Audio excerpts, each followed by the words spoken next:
Ẹ káàsán ẹ̀yin ọmọ káàárọ̀ oòjíire ẹ̀yin ọmọ ìyá mi nílé lóko ẹ̀yin tẹ́ ń pè mí ẹ má bínú pé mo gbé call. It's not about bóyá lóòótọ́ èmi ni mo ń complain pa àwọn èèyàn kan fi nọ́mbà dúpọ̀ yẹn kíní kan lóòótọ́ kíní kan but ẹ má bínú. Ṣé rí àwọn kan ló sọ di orò torí pé mo ti ń drop nọ́mbà mi wọ́n wá fi fóònù wọ́n wá sọ di eré. Ẹ má bínú tó bá mọ̀ pé o nídìí láti báyàn sọ̀rọ̀ kì í ṣe àwọn kan tí orí ẹni tí àwọn kan tó máa jẹ́ kó máa lọ́wájú òun ni kó máa béèrè kì í ṣe àwọn kan tó yẹ kó máa jẹ́ kéèyàn lọ́wájú.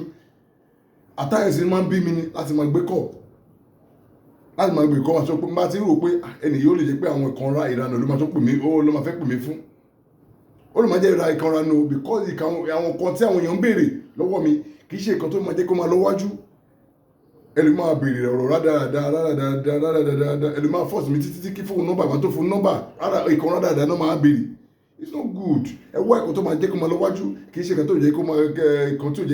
tó ní jẹ́ kó máa lọ́wájú. It's not good. Look for a progress. Ẹ má bínú ẹ̀yin ọmọ ìyá mi ẹ jọ̀ọ́ tẹ́nibọ̀dì bá sọ pé kẹ́ ẹ send nọ́mbà tẹ́nibọ̀dì bá send pè yín sọ pé Babaláwo International I'm not the one. Tẹ́ bá kóra yín sí gòbè ẹ kóra yín sí gòbè ni èmi I'm not the one mi ò ní dá pé ẹ èmi tó send láwọ almost 6,000 messages tó wà lórí WhatsApp mi only WhatsApp below and check my Facebook messenger èmi tí mo ráyè lọ láti máa bí dáhùn òun máa sọ pé fẹ́ máa fi lura another number láti máa fi máa sọ pé fẹ́ fi ṣe kan fún yín. I will never do that. So please and please ọ̀yàn ọmọ ìyá mi tí anybody bá mi ò ní ju nọ́mbà méjì tí mo ń lò online lọ nọ́mbà méjì mo ń lò online nọ́mbà méjì péré mo ń lò online. Number one this is the first one WhatsApp the first one is WhatsApp number 081-222-14891. That's my WhatsApp number. Second one 08028975341. That's my ẹni tó bá ti gbọ́ àtúntò gbọ́ kó repeat ẹ̀ kó tó rí tó gbọ́ bó ṣe jẹ́ ní àdúrà àgbà ọ ẹ wo iṣẹ́ yìí ọmọ ìyá mi iṣẹ́ ìtúwọ́ ni iṣẹ́ ìtúwọ́ àwọn àgbàlagbà ni ó dáa káyé ká máa lo ìtúwọ́ àwọn àgbàlagbà. This is for me it's not for anybody. Mi ò ṣe fẹ́ ní fẹ́yàn tèmi fọ́ lára mi ni ọmọ ìyá mi tèmi ní iṣẹ́ ara mi ni ìtúwọ́ àwọn àgbàlagbà ni. Báwo la ti wá ṣe very simple to do lọ wá ẹni òpìyè lọ sẹ́dẹ̀ wọn léwọ́ ọmọ ló mọ báyìí gẹ̀ẹ́tì ẹ̀ lọ wá ẹni òpìyè bá ti wá ẹni òpìyè tútù ẹ mọ lọ́wọ́ ẹni òpìyè tútù tẹ́ bá ti wá ẹni òpìyè tútù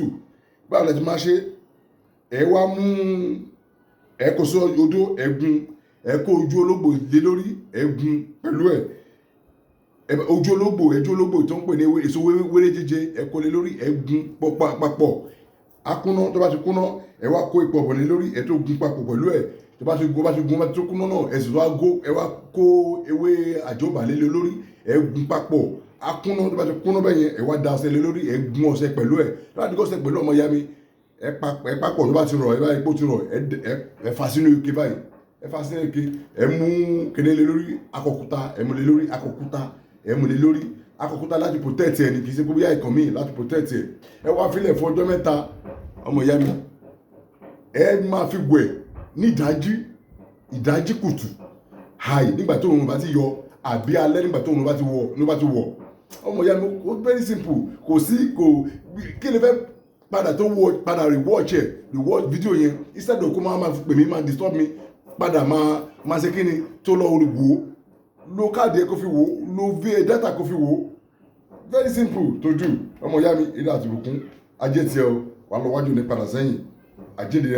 tiẹ̀ orúkọ mi náà kò yí padà Babaláwo International ire ọmọ ìyá mi God bless you.